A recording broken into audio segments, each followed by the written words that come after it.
tiangnya adalah sholat, dan puncak tertinggi pengamalannya adalah al-jihad. Maka hadirin, landasan agama kita ialah tauhidul ibadah lillahi wahdah, mengikhlaskan ibadah untuk Allah semata.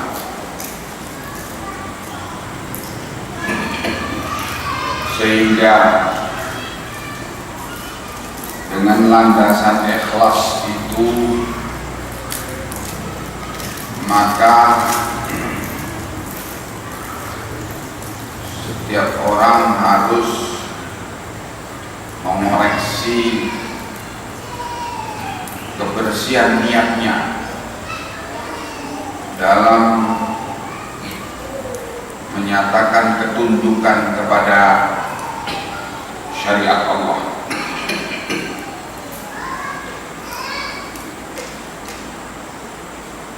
Sebab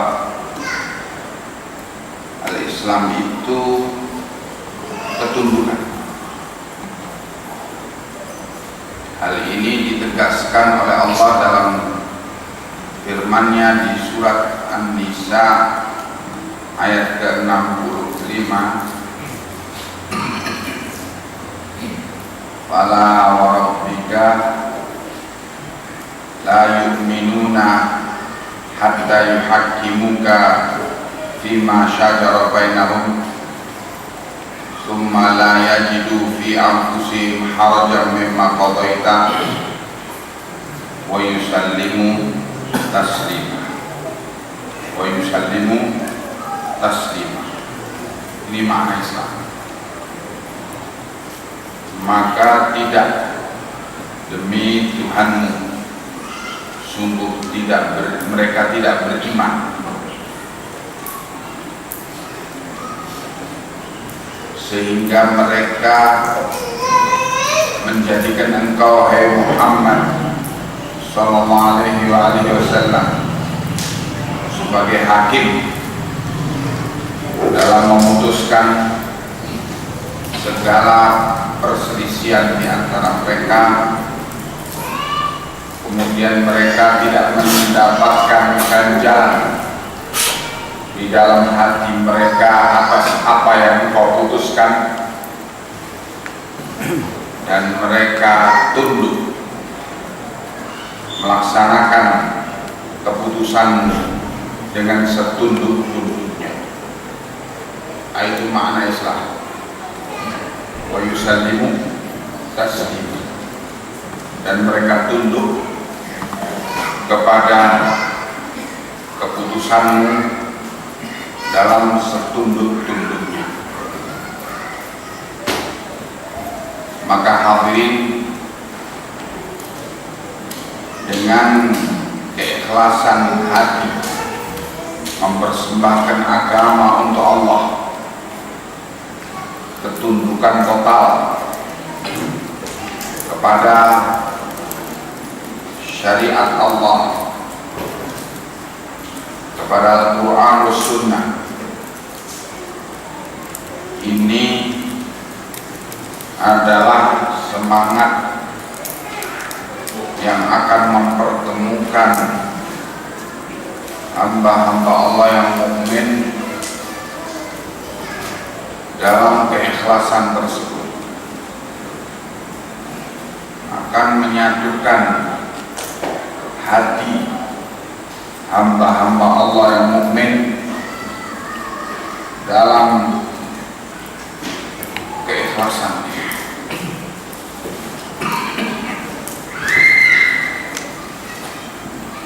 Dalam surat Al-Imran ayat ke-102, 103,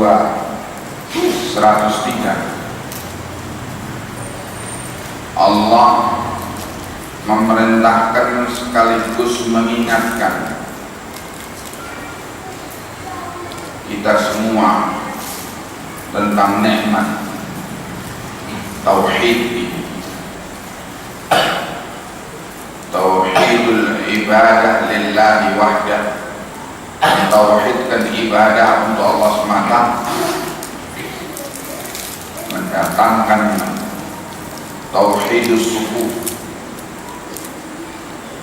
mentauhidkan shaf di antara hamba-hamba Allah yang bertauhid itu. Allah berfirman, ya ayyuhalladzina amanu taqullaha haqqa tuqatih wa la tamutunna illa wa antum muslimun wa atasimu bihablillahi jami'an wa la tafarraqu wadhkuru ni'matallahi 'alaikum id kuntum a'da'an fa'alafa baina qulubikum fa'asbahtum bi ni'matihi ikhwana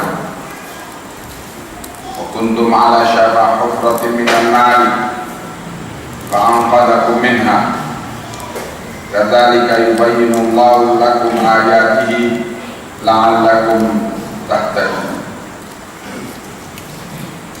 Hai orang-orang yang beriman, bertakwalah kalian kepada Allah dengan sebenar-benar takwa. Ini inti amalan dalam Islam. Bertakwa kepada Allah dengan sebenar-benar takwa. Dan jangan kalian mati kecuali kalian dalam keadaan muslim.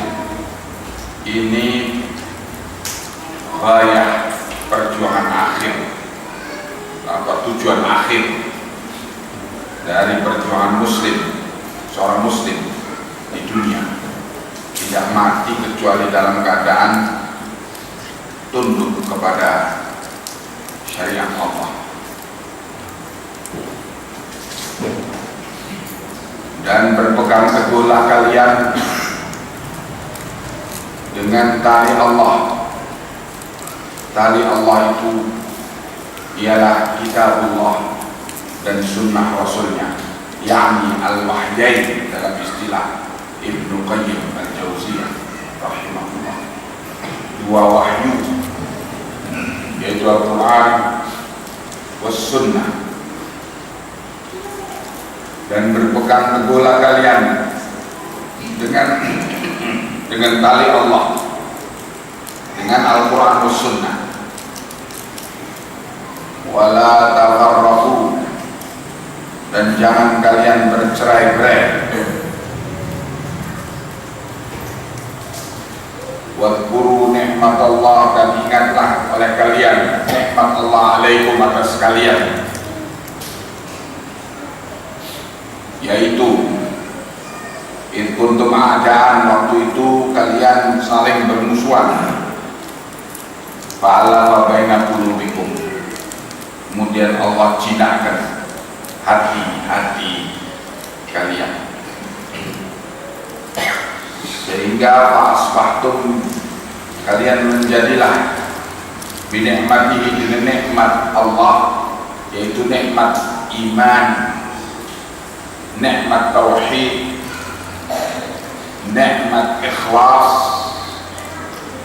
itu kalian menjadi bersaudara, sesama mukhlisin, bertemu dalam ikhlasul ibadah lillah, bahkan mengikhlaskan hidup untuk Allah, sehingga Allah jadikan kalian bersaudara karenanya.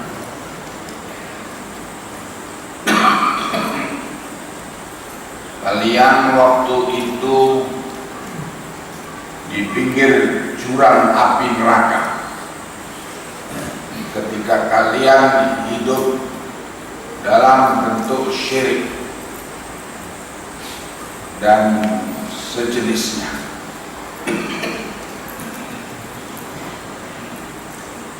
maka Allah selamatkan kalian, fa'anqadhakum minha.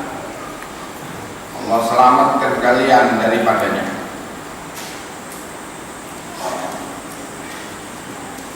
Digambarkan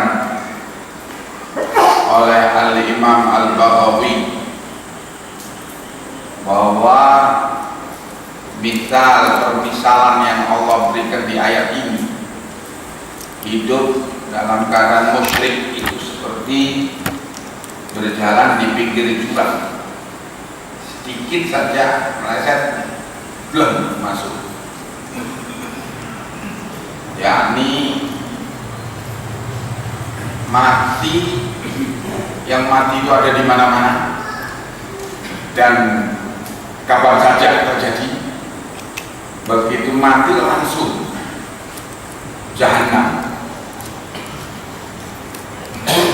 Hidup dalam kekafiran, hidup dalam kemusyrikan, seperti orang berjalan di pinggir jurang api neraka. Dekat sekali api neraka dari dia. Kemudian Allah selamatkan kalian dengan Islam ini, dengan hidayah untuk kalian menjadi muwahhidun, untuk kalian menjadi orang-orang yang bertauhid, mukhlisun, untuk menjadi orang-orang yang ikhlas, mengikhlaskan agama untuk Allah. Maka menjauhlah kalian dengan hidup sebagai orang yang bertauhid, menjauhlah kalian dari jurang api neraka.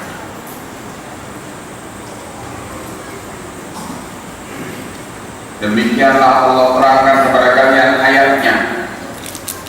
Semoga kalian mendapatkan petunjuk. Hadirin, Allah di sini memerintahkan kita kepada inti amal. Kalau asas amal yaitu tauhid, inti amal yaitu taqwallah, puncak amal yaitu jihad. Di dalam ayat ini Allah perintahkan kita kepada inti amal, yaitu taqwallah. Bertakwalah kalian kepada Allah dengan sebenar-benar takwa. Diterangkan oleh Ibnu Mas'ud radhiyallahu anhu, juga Al-Hasan Al-Basri dan Ikrimah maula Ibn Abbas serta Qatadah bin Di'amah dan Muqatil bin Hayyan, beliau-beliau menerangkan tentang inti amal itu, yaitu taqwallah. Taqwallah haqqa tuqatih, dengan sebenar-benar takwa itu ayyuta'a wala yuhsa, Allah ditaati dan tidak didurhakai, sehingga Allah tidak didurhakai. Wa yushkara wala yukfar, Allah disyukuri nikmatnya dan tidak dikufuri nikmatnya. Wa yudhkara fala yunsa, Allah diingat dan tidak dilupakan. Maka di dalam pengertian takwa yang telah diterangkan oleh Ibnu Mas'ud dan para imam tabi'in tersebut, inti amal itu, takwa Allah itu ada padanya 3 amalan. Pertama, taat kepada syariat Allah. Kemudian yang kedua, syukur kepada nikmat-nikmat Allah. Dan yang ketiga, zikir, selalu berzikir kepada Allah dalam segala keadaan, berzikir kepada Allah.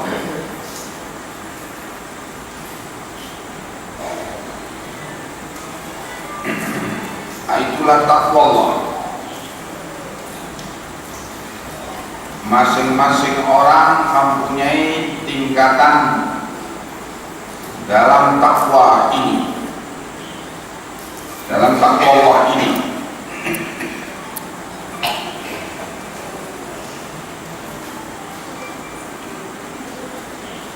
Ada yang sangat tipis takwanya, sehingga semangat taat kepada Allah lemah, dan syukurnya kepada nikmat Allah lemah pula, sehingga banyak mengeluh hidupnya,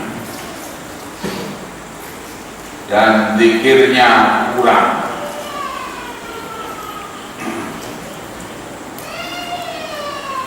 Ada yang kuat sehingga luar biasa kemauannya untuk taat pada Allah, sehingga dia pandai sekali, teliti sekali mengoreksi dirinya dengan Al-Quran was Sunnah untuk taat kepada Allah. Dan dia banyak syukur kepada nikmat Allah, dia gunakan, dia pelihara baik-baik nikmat Allah itu di dalam segala yang diridhoi oleh Allah, serta banyak berzikir kepada Allah, sehingga hatinya penuh dengan khasyah, rasa takut kepada Allah.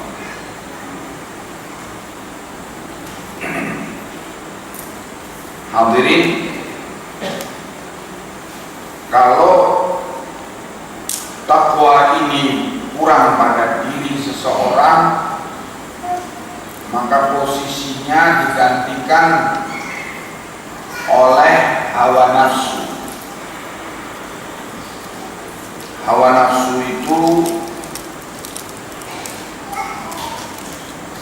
dikatakan selalu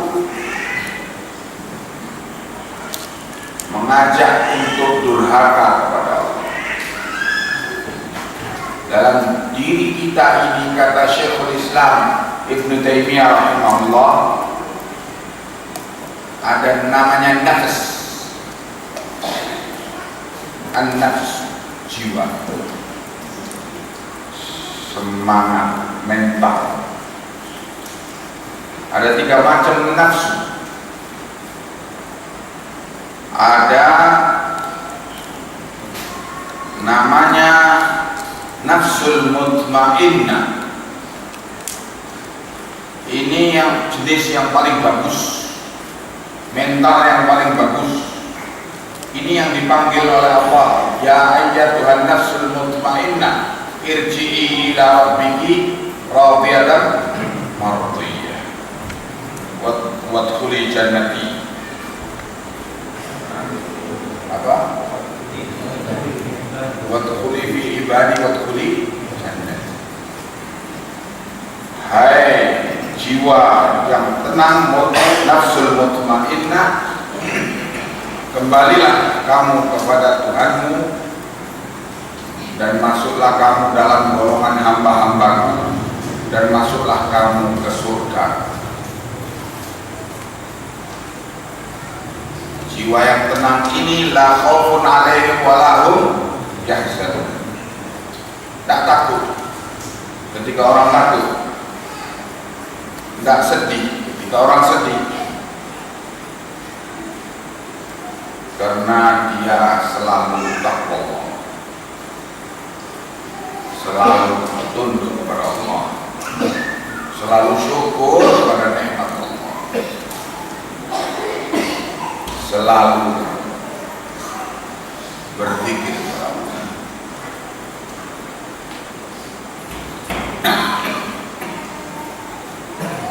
Tolong nafsul jenis nafs yang kedua, yaitu yang dikatakan nafsul nafsul ammarah, di mana jenis ini sebaliknya total dari jenis pertama, yaitu yang dikatakan oleh Allah, innan nafsa la ammaratun bisu, bahwa jiwa itu ada satu nafs, yaitu hawa, itu ammaratun, selalu menyeru kepada yang serba jelek, tidak puas dengan yang halal, mencari yang haram, tidak puas dengan sunnah, mencari bid'ah, tidak puas dengan syirik, tidak puas dengan tauhid, mencari syirik, tidak puas dengan Islam, mencari kufur. Apa istilahnya politikus sekarang, kalau pakai Islam itu, saya jaket Islam itu terlalu sempit, perlu jaket yang lebih luas, perlu jaket yang lain.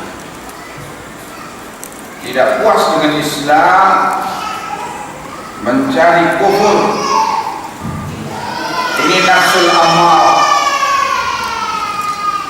sesuai dengan tingkatannya masing-masing, mulai dari yang tingkatan ma'asi kabair, dosa-dosa besar, sampai kufur akbar, keluar dari Islam. Tingkatannya macam-macam. Nafsul ammarah, wal'iyadu billah. Dan itu ada pada setiap kita. Hati-hati ya. Tinggal bagaimana kita untuk mengoreksi nafs yang model ini pada diri kita, mendeteksi, mengawasi. Yang ketiga, nafs yang dikatakan lawwamah, yaitu nafsu selalu ingin mengoreksi dirinya, selalu ingin mencerca dirinya, mengoreksi dirinya untuk supaya diperbaiki kekurangan-kekurangan yang ada pada dirinya, sibuk dengan kekurangan-kekurangan yang ada pada dirinya. Nah, ini adalah nafsu orang yang mempunyai kans untuk maju, untuk menjadi baik, karena dia selalu sibuk dengan kekurangan-kekurangan dirinya. Ikhwani fiddin azakumullah, maka setiap kita sesungguhnya mempunyai peluang untuk mencapai nafsul mutmainnah itu tadi. Dan setiap kita mempunyai kemampuan untuk mempunyai mental nafsul lawwamah, selalu sibuk mengoreksi diri untuk taat kepada Alkitab was Sunnah. Nah, itulah sesungguhnya modal untuk kita bertauhid, untuk kita talabul ilmi, untuk kita berjihad fisabilillah. Sehingga Ibnu Abbas radhiyallahu anhuma memaknakan taqwallah haqqa tuqatih. Beliau menyatakan huwa ayyujahidal abdu fillahi haqqa jihadih wa alla ta'khudahu fillahi lawmata la'im wa an yuqimu lahu bil qisti walau ala anfusihim wa abaihim wa abnaihim. Taqwallah haqqa tuqatih itu ialah, kata Ibnu Abbas, seorang berjihad di jalan Allah dengan sebenar-benar jihad dan tidak peduli selama di jalan Allah, tidak peduli dengan cercaan orang yang mencercah, dan menegakkan untuk Allah keadilan walaupun terhadap diri sendiri, menghakimi dirinya sendiri, walaupun terhadap bapak ibunya sendiri, walaupun terhadap anak cucunya sendiri, yakni walaupun terhadap orang-orang yang terdekat dengan dia. Artinya tidak dipengaruhi oleh subjektivitas atau kedekatan atau kejauhan orang terdekat dengannya pun, yaitu dirinya sendiri. Kalau memang salah dikatakan salah, orang terdekat dengannya yaitu bapak ibunya, kalau salah dikatakan salah, dan orang terdekat dengannya yaitu anak cucunya, kalaupun salah dikatakan salah, karena ingin taat kepada Allah, maka dikorbankanlah segala mental pembelaan pada umumnya orang terhadap kepentingan pribadinya. Begitu dimaknakan perintah Allah di surat Al-Imran 102 tersebut.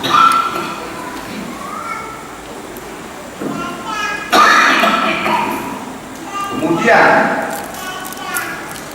setelah Allah memerintahkan, di ayat ini juga Allah melarang.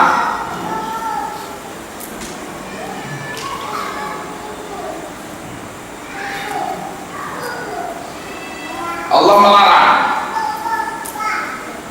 wala tamutunna illa wa antum muslimun.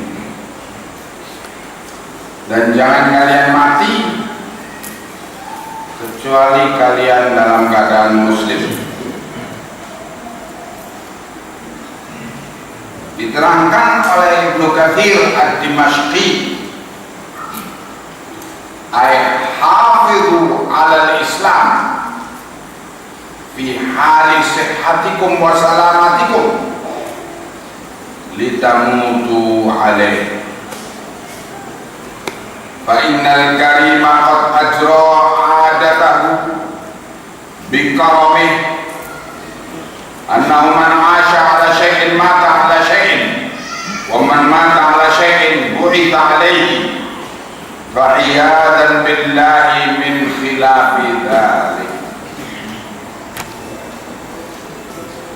Kata Ibnu Katsir, pelihara oleh kalian semangat di atas Islam, pelihara diri kalian di atas Islam. Ketika kalian dalam keadaan sehat, ketika kalian dalam keadaan segar bugar, jaga hidup kalian di atas Islam. Ketika kalian dalam keadaan tidak cacat, litamutu alaih, supaya kalian mati di atas kebiasaan kalian itu.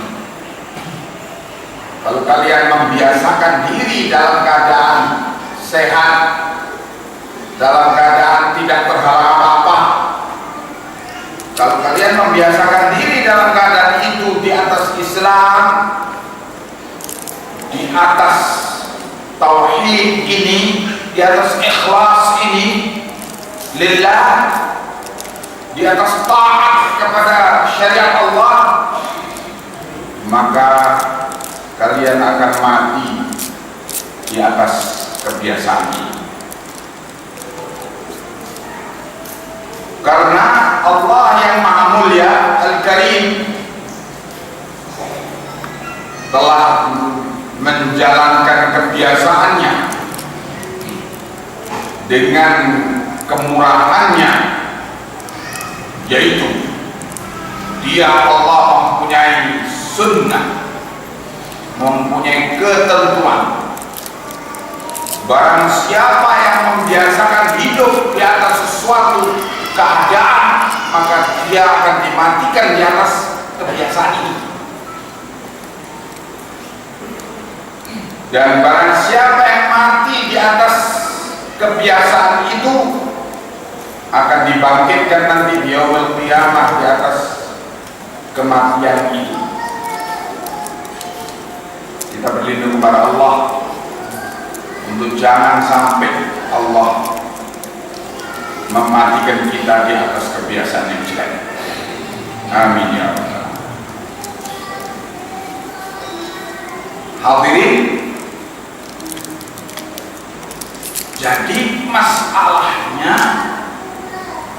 bagaimana kita membiasakan hidup kita di atas takwa. Ketakwaan itu tidak cukup hanya dengan ilmu informasi yang sampai kepada kita, tetapi setelah nyampainya ilmu kepada kita itu terus dihidupkan ilmu itu dalam bentuk amalan dan perkataan. Ya, karena itu ilmu harus jelas, jangan sama-sama, jangan cuma globalnya saja, harus jelas, rinci, gamblang, supaya mudah untuk diamalkan. Karena tujuannya belajar itu untuk diamalkan, bukan untuk jadi slogan. Ya. Dan masalahnya kita memang karena banyak kelemahan pada kita, dan kita mempunyai kebiasaan masa lalu yang jelek, mau tidak mau kita harus berjihad menundukkan diri kita kepada kebiasaan baru, yaitu dengan datangnya ilmu kita wassunnah kepada kita itu, maka kita harus mengubah kebiasaan-kebiasaan yang lama, yang jelek, kita koreksi yang jelek-jelek itu, kita jalani dengan ilmu yang baru datang kepada kita, yaitu ilmu kita wassunnah. Oleh sebab itu, karena kita ini memang banyak kelemahannya, berhubung kita ini kadang dididik oleh pendidikan masa lalu yang serba jelek, sehingga pun untuk sampai kepada kebiasaan baru itu berat sekali. Maka kita ini harus minta tolong sama Allah. Tidak mampu kita sendiri mengatasi kelemahan diri kita ini.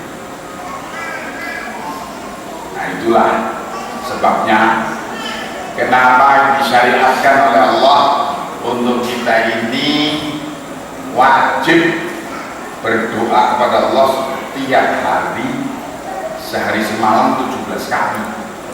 Ihdinas siratal mustaqim. Kalau nggak doa gini nggak sah sholatnya. Sebab ini rukun sholat. Ihdinas siratal mustaqim. Ya Allah, tunjuki kami kepada siratal mustaqim, jalan yang lurus. Kenapa kita minta kepada Allah? Karena memang kita tidak mampu mengatasi problem halangan-halangan yang ada pada diri kita ini. Siratal ladzina an'amta 'alaihim, yaitu jalan orang-orang yang engkau beri nikmat atas mereka. Jalannya para nabi, jalannya para siddiqin, jalannya para syuhada, jalannya orang-orang saleh. Ya Allah, beri kami kekuatan untuk mengikuti jalan mereka.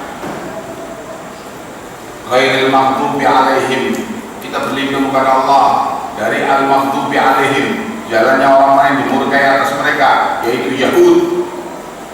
Orang Yahudi hanya belajar agama tapi tidak beramal dengan ilmunya, sehingga dimurkai oleh Allah, dibenci oleh Allah, sehingga dikatakan al-maghdubi alaihim waladhdallin. Dan jangan ya Allah Engkau biarkan kami mengikuti jejaknya ad-dhalin, orang-orang yang sesat, yaitu orang-orang Nasara, yang mereka itu hanya punya semangat beramal tetapi tidak di atas dasar ilmu. Ini doa yang wajib kita panjatkan kepada Allah setiap hari, sehari semalam, minimal 17 kali dalam 17 rakaat sholat. Kenapa? Karena memang kita ini lemah, nggak mampu menghadapi halangan-halangan yang ada pada diri kita ini. Sampai Nabi menggambarkan betapa orang itu macam-macam ya. Ada yang gampang mencapai kebaikan, ada yang sulit mencapai kebaikan. Nabi menggambarkan an-nasu kal ma'adin, khiyaruhum fil jahiliyah, khiyaruhum fil Islam idza faqihu. Manusia itu seperti barang tambang, yang baik dari mereka di masa jahiliyah akan menjadi baik di masa Islam apabila telah menjadi faqih, berilmu. Ya, kalau memang asal usulnya loyang kuningan, ya kuningan, untuk jadi emas ya repot, memang setengah mati perjuangannya. Tapi kalau asalnya emas, ya emas. Jadi tergantung masa lalunya. Nah, oleh sebab itu memang berat perjuangan orang untuk mengatasi problem masa lalunya. Perlu doa kepada Allah, minta kekuatan dari Allah supaya bisa taat kepada Allah, supaya bisa mencapai hak tuqatih, taqwa Allah, hak tuqatih, dan supaya bisa mati dalam keadaan takwa Allah. Ikhwani fiddin azakumullah, sampai Ibnu Abbas menerangkan itu surat An-Nur itu Allah menyatakan nurun ala nur, cahaya di atas cahaya. Kata Ibn Abbas, cahaya pertama yaitu ilmu yang datang dari Allah, yaitu dalam bentuk dua wahyu ini, yaitu Al-Quran dan Sunnah. Ala nur, di atas tabiat yang baik. Cahaya yang kedua yaitu tabiat yang baik, asalnya memang hasil didikan tabiat yang baik, maka ketemulah ilmu yang baik dengan tabiat yang baik sehingga sempurna cahayanya. Nah, hadirin di sini kalau masalah kebiasaan untuk dibawa mati itu masalahnya pendidikan. Ya, latar belakang pendidikan. Maka dari itu masalah bagaimana kita bisa menyatukan hati, menumbuhkan saling menyintai di antara kaum mukminin, di antara muwahhidin, di antara ahlus sunnah, di antara ahlul jamaah atau singkatnya ahlus sunnah wal jamaah, ialah masalah bermula dari hati. Inna fil jasadi mudghah, idza saluhat saluhal jasadu kullu, wa idza fasadat fasadal jasadu kullu, ala wahyal qalb. Sesungguhnya di dalam jasad kita ini ada segumpal daging yang apabila baik maka baiklah seluruh anggota badan itu, dan apabila jelek maka jadi jelek seluruh anggota badan itu. Ketahuilah segumpal daging itu namanya hati. Maka hati yang telah berhasil tumbuh baik, dia akan mengajak kita saling menyintai dan mengecil-kecilkan perkara-perkara yang sesungguhnya kecil, kekurangan-kekurangan di antara kita yang itu pasti harus ada dan harus dikecil-kecilkan, dan membesar-besar perkara yang memang harus dianggap besar oleh agama. Nah, itu mendudukkan yang demikian ini luar biasa. Karena ada banyak orang yang membesar-besarkan perkara yang kecil. Kenapa? Karena menyangkut kepentingan pribadinya, jadi dibesar-besarkan.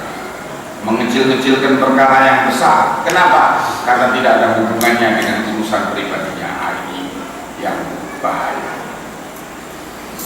Maka ikhwan fillah azakumullah, mendidik diri, mendidik hati, mendidik jiwa untuk tunduk kepada apa yang dimaukan oleh Allah dan Rasulnya dalam Alkitab dan Sunnah.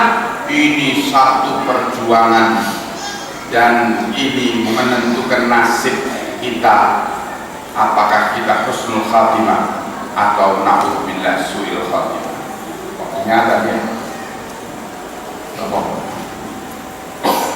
Kita akhiri sampai di sini karena ada lagi.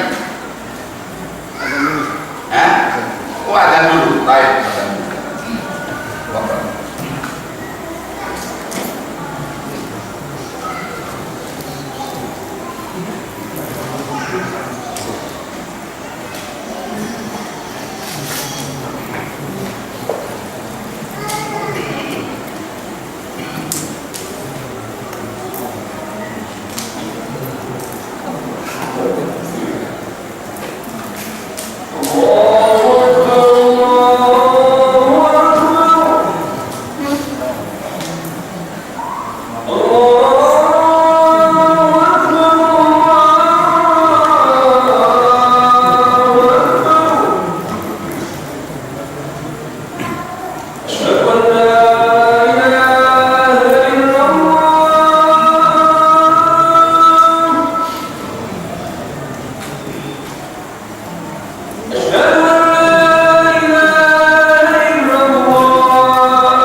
manusia ini berubah jadi baik sebagaimana dia merubah dirinya dengan ilmu, maka ingin dia merubah dengan hidayah Allah manusia jadi baik. Yang paling depan dalam hal ini dai.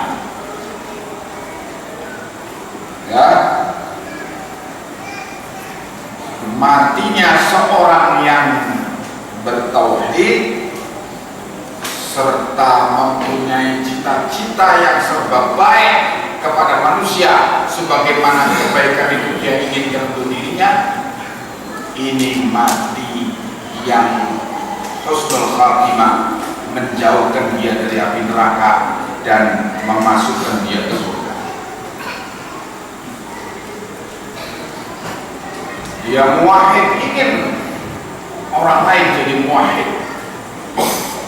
Dia bertauhid, ingin jadi orang lain jadi bertauhid. Dia ahli sunnah, ingin orang lain jadi ahli sunnah.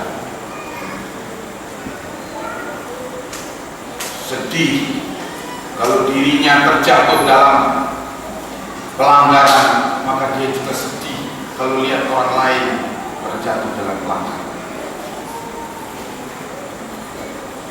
Sedih kalau dia terjatuh dalam bid'ah, maka dia juga sedih kalau lihat orang lain terjatuh dalam bid'ah. Bagaimana ingin merubah dirinya, menyelamatkan dirinya dari bid'ah, menyelamatkan dirinya dari ma'asi, menyelamatkan dirinya dari syirik, menyelamatkan dirinya dari kufur, dan juga dia ingin menyelamatkan umatnya dari semua ini. Ini muwahhid yang dipastikan oleh Nabi jauh dari, ketika dia mati di atas prinsip ini, dia jauh dari api neraka dan masuk surga. Hadis berikutnya yang menjadi dalil Ibnu Katsir dalam uraiannya juga diriwayatkan oleh Imam Ahmad dalam musnadnya dari Jabir. Qala, katanya Jabir, sami'tu Rasulullah sallallahu alaihi wasallam yaqul qabla mautihi bi thalathin. Aku mendengar Rasulullah bersabda sebelum beliau wafat, 3. Tidak tahu 3 hari atau 3 minggu atau 3 apa. Sebelum beliau wafat 3. Katanya Jabir, Nabi bersabda sebelum beliau wafat, la yamutunna ahadukum illa wa huwa yuhsinu dhanna billahi azza wa jalla.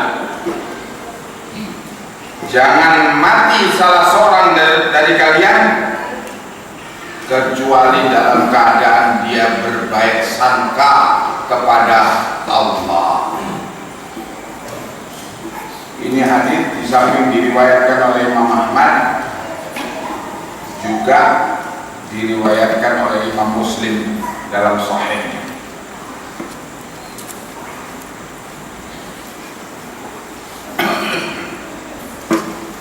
Jadi berhusnudzon kepada Allah ini juga kebiasaan. Orang dapat musibah yang pahit, yang menyakitkan, mulutnya dan hatinya selalu mengucapkan kata yang baik tentang Allah. Alhamdulillah, Allah memberi yang demikian.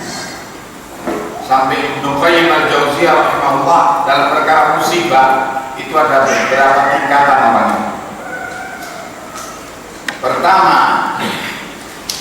orang yang sabar dengan musibah itu, dia nahan lisannya dan nahan hatinya dari perkataan dan sangkaan yang jelek kepada Allah.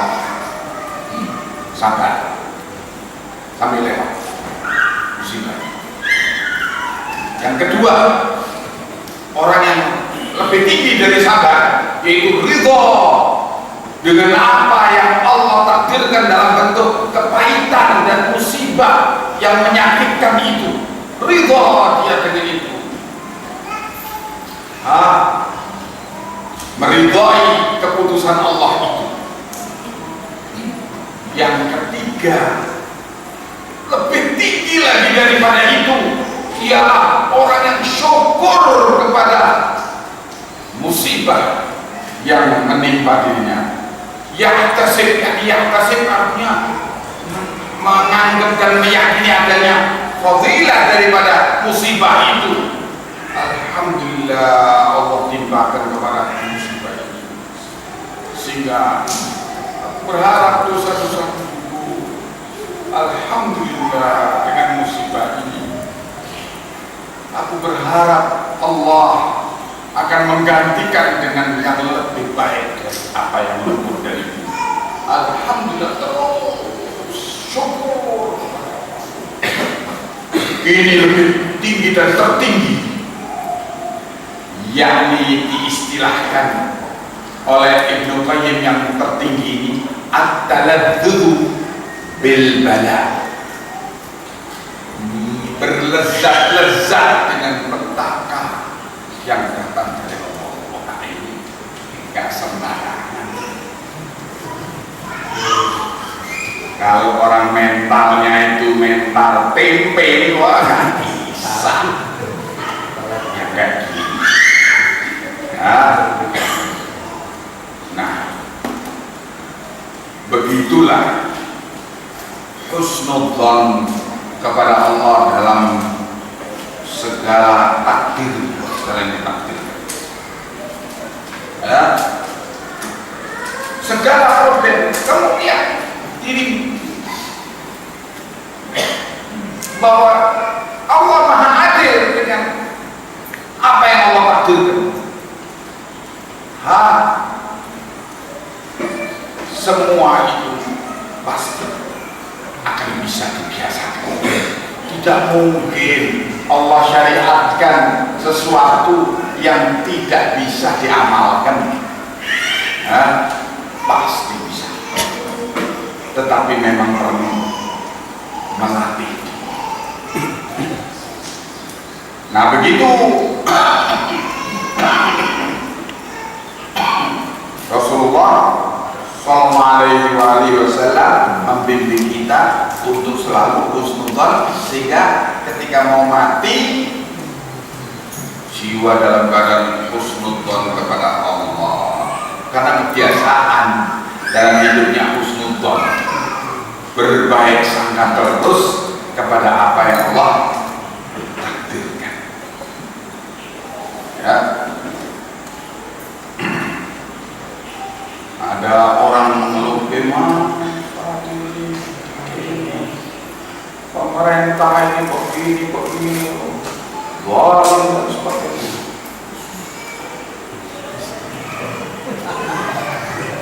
Coba dengarkan riwayat ini, dengarkan riwayat untuk menjadi obat bagi hatimu yang sedang terjangkit penyakit mengeluh. Oh, itu sakit, ini obatnya. Dengarkan riwayat. Al-Imam Qatadah bin Di'amah meriwayatkan bahwa seorang nabi dari Bani Israel mengadu kepada Allah, ya Allah, Engkau di langit, aku di bumi. Dari mana aku tahu Engkau murka kepadaku atau Engkau ridha kepadaku? Maka Allah mewahyukan kepada Nabi tersebut, tandanya aku ridha kepadamu ialah aku berikan kepadamu pemimpin yang baik, dan tandanya aku murka kepadamu yaitu aku berikan engkau pemimpin yang murka, yang durhaka, yang jelek. Itu obatnya keluar kamu, bahwa sesungguhnya apa yang terjadi ini karena perbuatan dan perkataan kita sendiri. Maka untuk memperbaiki keadaan ini, perbaikilah diri kita sendiri. dan harus kita mengatasi problem kekeliruan diri kita, maka Allah akan datangkan rahmatnya dan Allah akan ganti situasi dengan yang lebih baik. Mulai dari kita. Wahai, segala sesuatu kita kembalikan kepada Allah dan husnudzan, baik sangka kepada Allah. Ya. Nah, wa'tasimu bihablillahi jami'an. Perintah berikutnya di ayat ini, ayat 103, dan berpegang teguhlah kalian dengan tali Allah semuanya. Diriwayatkan oleh Ibnu Mardawai dari Abdullah bin Mas'ud radhiyallahu anhu, beliau Abdullah bin Mas'ud menyatakan, qala Rasulullah sallallahu alaihi wasallam, bahwa Rasulullah sallallahu alaihi wasallam bersabda, inna hadzal Qur'an huwa hablullahil matin. Sesungguhnya Al-Quran ini adalah tali Allah yang kokoh. Jadi ayat ini menyatakan wa'tasimu bihablillah, yakni Al-Quran tali Allah yang kokoh. Wa huwa nurul mubin, dan Al-Quran itu adalah cahaya yang nyata. Wa huwa syifaa'un nafi', dan Al-Quran itu adalah obat yang memberi manfaat, ya, obat jasmani dan rohani. Jangan bilang rohani saja, jasmani dan rohani. Ya. Ismatun liman tamassaka bihi wa najatun liman tabi'ahu. Al-Quran itu adalah pelindung bagi siapa yang berpegang dengannya dan pemberi jaminan keselamatan bagi siapa yang mengikutinya. Demikian diriwayatkan oleh Zaid bin Arqam dan yang semisal itu dari Ibnu Mardawai. Kemudian wala tafarraqu, dan jangan kalian bercerai-berai. Qala Ibnu Katsir ad-Dimashqi, Ibnu Katsir ad-Dimashqi menyatakan amarhum bil jamaah. Allah perintahkan mereka untuk berjamaah. Wa nahahum anit tafriqah, dan Allah melarang mereka untuk bercerai-berai. Wa qad rawa Muslimun fi sahihi an Abi Hurairah anna Rasulullah sallallahu alaihi wasallam qala, dan sungguh Imam Muslim telah meriwayatkan dalam sahihnya dari Abi Hurairah bahwa Rasulullah sallallahu alaihi wasallam bersabda, innallaha yarda lakum thalathan wa yusqitu lakum thalathan. Allah ridha kepada kalian 3 perkara dan Allah benci kepada kalian dalam 3 perkara juga. Yang Allah ridhai yaitu yarda lakum an ta'buduhu wa la tusyriku bihi syai'a. Allah ridha kalian beribadah kepadanya dan tidak menyekutukannya dengan sesuatu pun. Wa an ta'tasimu billahi jami'an, kemudian Allah ridha kalian berpegang dengan agama Allah semuanya. Wala tafarraqu, dan tidak kalian bercerai-berai. Dan yang ketiga, wa antunasihu man wallahu Allahu amrakum, dan kalian menasehati orang yang Allah kuasakan atas kalian, Allah jadikan sebagai penguasa atas kalian. Kalian menasehatinya. Ini 3 perkara yang Allah ridha. Ya. Kemudian wa yusqitu lakum thalathan, Allah benci kepada kalian 3 perkara. Qila wa qala, katanya dan katanya, gosip-gosip, berita burung. Alamatnya berita itu dari mana? Dari burung. Namanya burungnya siapa? Majhul, rawi majhul. Dari mana? Dari internet. Internet itu bin siapa? Internet bin Buh. Tidak tahu. Rawi yang tidak jelas. Qila wa qala ini adalah perbuatan yang dibenci oleh Allah. Suka membuat berita atau menyampaikan berita yang tidak jelas. Apalagi berita itu menyangkut keaiban saudaramu sesama muslim. Lebih mengerikan lagi. Itu menyangkut hak saudaramu yang kau zalimi. Kemudian yang kedua, wa kathratus soal, banyak tanya, yaitu pertanyaan-pertanyaan yang tidak perlu ditanyakan. Yang ketiga, wa idhatul mal, yaitu suka menghambur-hamburkan harta dalam perkara yang tidak bermanfaat. Itu yang menjadi dalil bagi Ibnu Katsir bahwa sesungguhnya yang Allah benci kepada kalian itu perkara-perkara akhlak-akhlak yang membuat terjadinya fitnah di antara kalian, dan Allah cinta kepada kalian untuk kalian bersatu padu di dalam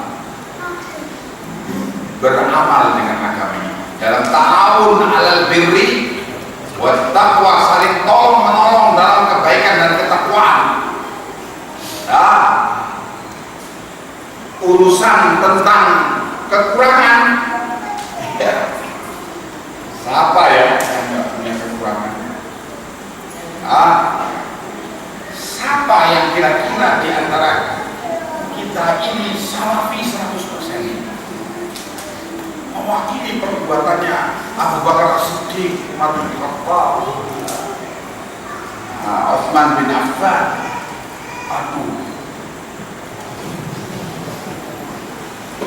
Barangkali 1%-nya dari 100% belum. Kita ini barangkali masih dibanding dengan mereka muqaddimah, salah, belum bab 1 ini, masih pendahuluan.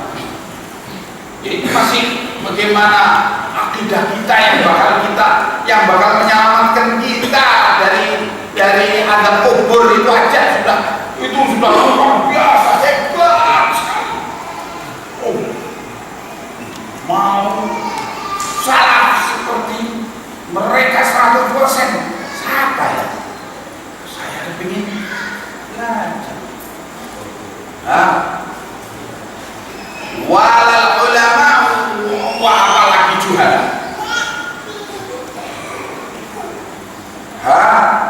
Karena memang generasi kita generasi 15 generasi. Generasi yang utama itu 4 generasi. Generasi sahabat, generasi tabi'in, generasi tabi'in, generasi tabi'in, 4 generasi yang dipuji oleh Rasulullah SAW. 4 generasi pertama, kita generasi ke-15. Waduh. Kita mengatakan diri kita salaf karena memang kita bercita-cita ingin seperti salaf, bukan karena kita mengaku bahwa kita mewakili personifikasi daripada kepribadian salaf 100% lah. Masih dalam perjuangan, Pak. Kita ini masih dalam perjuangan. untuk kesana. Kalau masih dalam perjuangan, ya ada yang masih ngos-ngosan, masih harus setengah persen, masih ada 1%, ada yang sudah 1,5%, ada yang masing-masing dengan kondisinya. Sehingga kalau kita mau kerjasama hanya sama orang yang sempurna salafi, ya jalan sendiri. Dan seperti satu aliran Khawarij itu kafir sampai aliran itu namanya aliran Syaitaniyah, sampai aliran itu mengatakan kami juga tidak tahu apakah diri kami ini kafir atau mukmin, sampai begitu. Saking begitu semangatnya mengoreksi, menilai orang lain, sampai akhirnya meragukan ke dirinya, maka saya ini kafir atau tidak ya? Nah, ini bahayanya ya, berpikir dengan otak-atik otak. Tapi hendaknya kita beramal dengan sunnah. As-sunnah menyatakan idza amartukum bi syai'in fa'tu minhu mastata'tum. Apabila aku perintahkan kalian kepada suatu perkara, maka tunaikanlah sebisa-bisanya. Ya, ada dari teman kita masih kayak gitu, belepotan dengan perbuatan maasi. Ya Allah, nasihati, ayo kita perbaiki ini. Ini masih bodoh, jauh daripada sunnah, masih nggak ngerti apa itu sunnah, bahkan bid'ah itu apa, gorengan apa bid'ah itu nggak ngerti. Ya Allah, ayo kita ajari, ayo kita beri bekal pada kita. Kepingin semua orang itu, ayo kita hidupkan, kita bangkitkan untuk merubah keadaan ini dengan Alkitab was sunnah. Dan capek kalau kita mau cari orang itu sempurna, gak punya kekurangan, gak punya kesalahan. Aduh, capek. Makanya ngos-ngosan dan kuciwa, akhirnya sutris. Ya, sampai saya menemukan anak-anak yang stres. Kenapa kok begini? Saya ajak duduk, saya ajak bicara. Oh, keliru persepsinya tentang salaf itu. Nah, ayo kita pelajari kembali salaf. Bagaimana? Dan ada satu kitab yang luar biasa bagus menjadi koreksi terhadap kita. Aina nahnu minas salaf. Satu kitab tidak tebal tipis. Aina nahnu minas salaf. Di mana posisi kita dari salaf? Dibawakan riwayat-riwayat di situ. Bagaimana ibadahnya para salafus saleh, bagaimana zuhudnya para salafus saleh. Waduh, kita dibanding dengan mereka baru ngerti kita. Loh, kok aduh teman yang ada dari mereka. Oh, ternyata perjalanan masih jauh. Aduh, apa itu? Tenaga sudah mau habis, tapi perjalanan masih jauh. Nah, begitulah. Sekali lagi kita kembali kepada pertolongan Allah, minta kepada Allah. Kita ini nama la haula wala quwwata illa billah. Tidak ada kita daya kekuatan. Tidak ada kekuatan, tidak punya apa-apa kita ini kecuali dengan pertolongan Allah, maka kita minta tolong kepada Allah. Ya Allah, saya kepingin menjadi salafi. Ya Allah, tolong saya ya Allah. Ya Allah, beri saya kekuatan, beri saya kemudahan untuk paham sama ilmu kitab was sunnah, dan beri saya kekuatan untuk beramal dengan ilmu itu ya Allah. Nah, itu terus kita minta kepada Allah sambil terus belajar, terus taklim, terus membekali diri dengan ilmu. Barakallahu fiik. Kita akhiri saja sampai di sini. Nah, ada pertanyaan? Ada? Tafadhal, silakan. Yang bisa dijawab ya dijawab. Kalau nggak bisa ya Pak. Pertanyaan via SMS. Assalamualaikum warahmatullahi wabarakatuh. Waalaikumsalam. Ustaz, bagaimana cara mengingatkan orang tua yang keyakinannya sangat kuat terhadap mursyid sebagai perantara menuju Allah? Sholat dan zikir selalu tepat waktu, tapi pikiran dan hati harus ingat mursyid. Waalaikumsalam warahmatullahi wabarakatuh. Astagfirullah. Iya, sebaiknya nggak usah dibahas sama orang tua ini masalah mursyid dan masalah kekeliruan yang parah pada beliau dalam berpikir.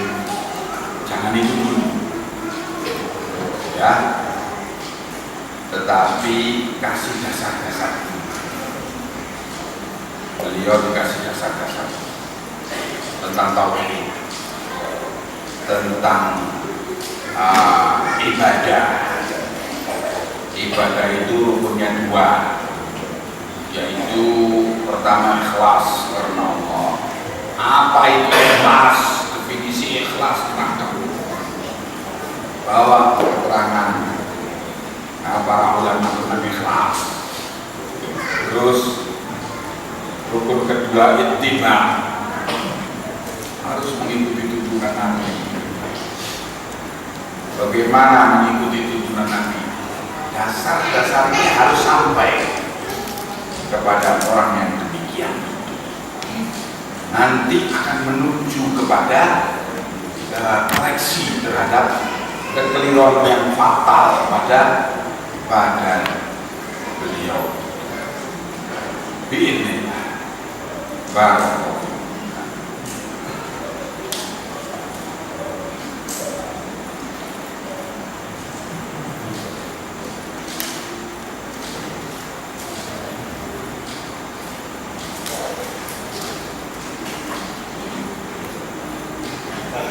Ya.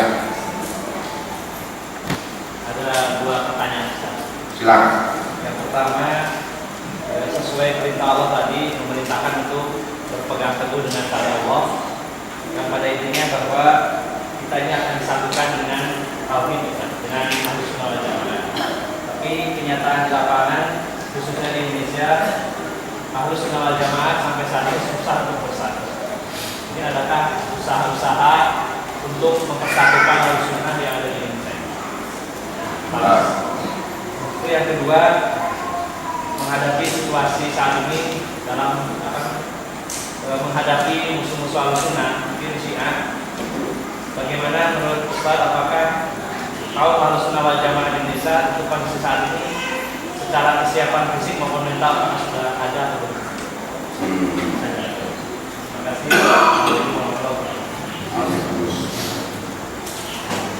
Iya.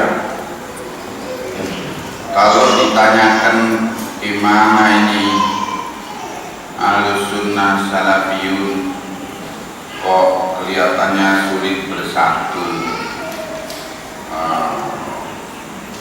bagaimana mempersatukan mereka?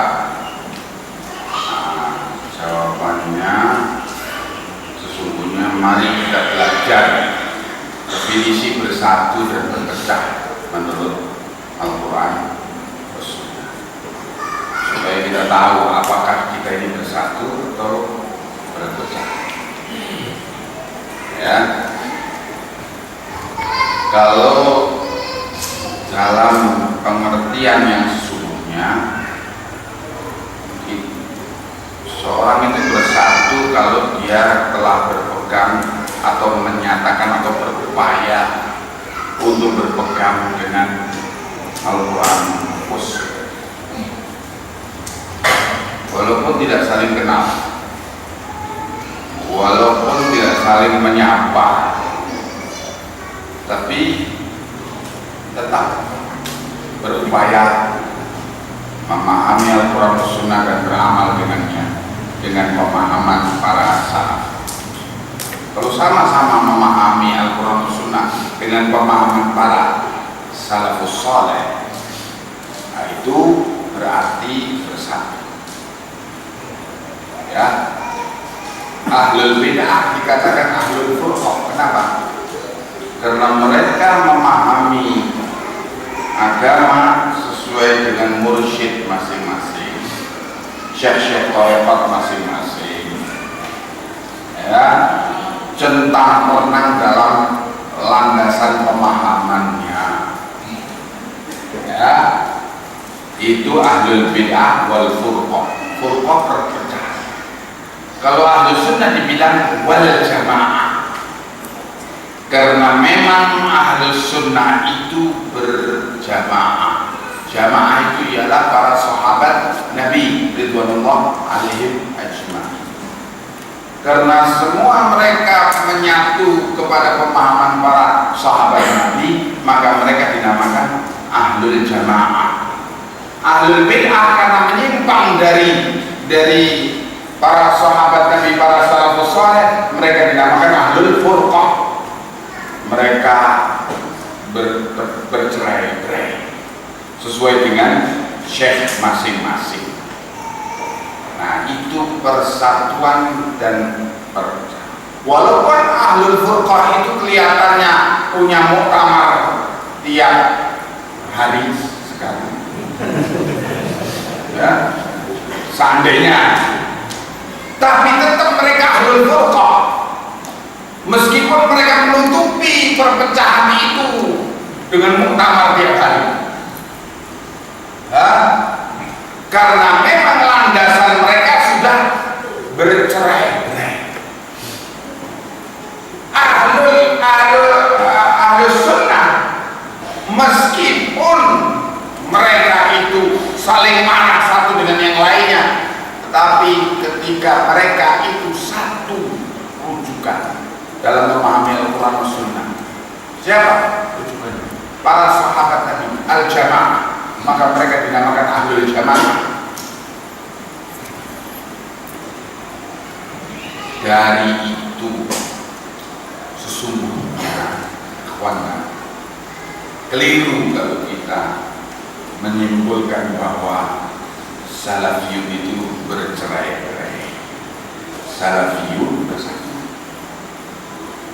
Ya, urusan tidak saling menyapa terjadi, bahkan terjadi fitnah di kalangan para salafus saleh, tetapi mereka tetap bersatu. Ya Allah, kalau kita baca riwayat pertempuran peristiwa perang Jamal, perang Siffin, Allah, kita baru mengerti bahwa memang meskipun salafiyun itu bertempur saling menumpahkan darah satu dengan yang lainnya, tapi mereka bersatu dalam suasana emosi peperangan. Bagaimana Sayyidina Ali bin Abi Thalib memuliakan Aisyah ummul mukminin yang menurut terminologi zaman sekarang itu lawan politiknya. Lawan politiknya Aisyah ummul mukminin menurut terminologi sekarang, itu lawan politiknya. Tetapi Ali bin Abi Thalib luar biasa memuliakan Aisyah ummul mukminin dan juga putra-putra beliau Hasan, Husain, semua semua memuliakan beliau. Luar biasa.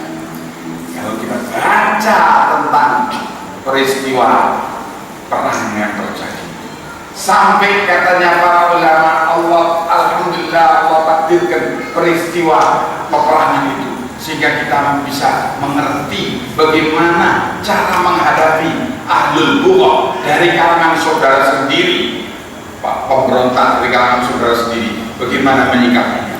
Diterapkan sunnah luar biasa.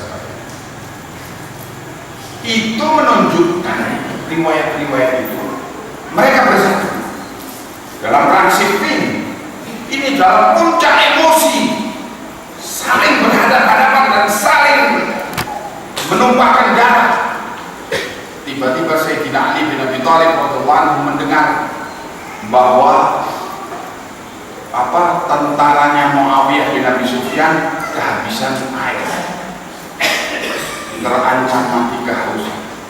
Maka Sayyidina Ali memerintahkan dalam posisi pasukan Sayyidina Ali di wilayah sumur, diperintahkan oleh beliau pasukan menjauh dari sumur untuk memberi kesempatan kaum muslimin dari grupnya Muawiyah bin Abi Sufyan untuk ngambil air dari sumur ini.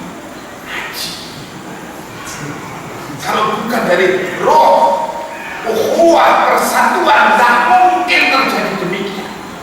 Sampai mereka mengambil air dan memenuhi tempat-tempat air mereka, terus mereka balik lagi ke posisinya. Loh, kalau menurut kebiasaan sekarang, mumpung sudah di tangan kita, kuasai aja, biar kehausan biasa, kan gitu. Tapi tidak kembali kepada posisi. Ini peperangan ini menunjukkan meskipun terjadi peperangan, tetapi menunjukkan persatuan. Maka jangan resah dengan kenyataan tidak mau antara ustadz yang satu dengan ustadz yang lain, tidak mau jangan diri-diri. Oh ya wes, jangan diri-diri. Jadi itu bukan tanda perpecahan, itu manusiawi, perkara yang biasa. Dan terjadi dari sejak dulu sampai sekarang. Nah, jadi yang penting landasannya yaitu merujuk kepada para salafus saleh, berarti bersatu. Maka ahlu sunnah itu bersatu meskipun kelihatannya bercerai-berai. Ahlul bid'ah itu bercerai-berai meskipun kelihatannya pura-pura bersatu. Jadi kalau kamu bilang bagaimana cara menyatukan mereka, perkuat semangat untuk mengikuti ittiba para salafus saleh, ya itu sudah. Memang bersatu kok. Bagaimana untuk memperkuat persatuan itu? Ya perkuat semangat ittiba mengikuti salafus saleh. Bersatu, jangan bilang udah nggak bercerai. Wah, itu cuma biasa. Saudara ribut masalah warisan, ya balik lagi. Idul Fitri ketemu ketemu lagi.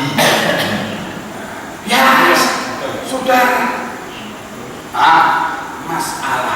Masalah yang demikian itu sesungguhnya perkara teknis dan bukan perkara usul. Yang namanya berpecah itu kalau usulnya, landasan-landasannya sudah berpisah, sudah beda, itu sudah berpecah. Yang ini pakai landasannya Torekot Naqsyabandiyah, yang ini pakai Torekot Chistiyah, yang ini pakai Torekot Qadiriyah, wah itu berpecah. Tapi kalau semuanya, coba apa? Quran Sunnah. Quran Sunnah menurut Muhammad siapa? Para salafus saleh. Dan lebih jauh lagi, tanya siapa sih yang kamu ketahui tentang Syekh bin Baz? Oh, itu guru kami, imam kami. Oh iya, itu guru kami, Imam Bakti. Begitu, sak guru sak panemu. Mananya yang pecah? Jangan pecah. Semuanya besar. Hah? Ada pun masalah-masalah pribadi biasa. Suami istri juga kadang-kadang cekcok, enggak saling menyapa. Padahal suami istri biasa. Yang kecil anggap kecil. Hah? Jangan dibesar-besarkan. Kalau sudah berbeda usul itu besar masalahnya. Ya. Adapun bagaimana kita menyikapi Syiah? Syiah itu tai mata yang mengganggu penglihatan mata. Hanya itu. Gimana? Ya gini kan aja. Tai mata. Syiah itu satu debu dari sekian debu-debu yang mengganggu pemandangan kaum muslimin tentang agamanya. Aliran sesat banyak sebanyak rambutmu. Berapa lagi kira-kira rambut? Itu kan itu dewi. Aliran sesat itu banyak, jadi bukan Syiah saja. Jadi kalau masalah bagaimana menghadapi aliran-aliran sesat, perbanyak dakwah, perbanyak dakwah. Karena aliran sesat itu api, sedangkan dakwah ila sunnah ini air. Api itu tidak akan padam kecuali dengan disiram air. Dakwah ini membekali umat dengan ilmu, ini air. Ya, maka api itu akan padam semakin kencangnya dakwah. Maka menyebarkan pemahaman yang benar, yaitu pemahaman Al-Quran dan Sunnah dengan pemahaman para salafus saleh, ini adalah menjadi air bagi umat untuk memadamkan bara api di mana-mana yang terjadi pada umat ini. Barakallahu. Ila huna. Wassalamu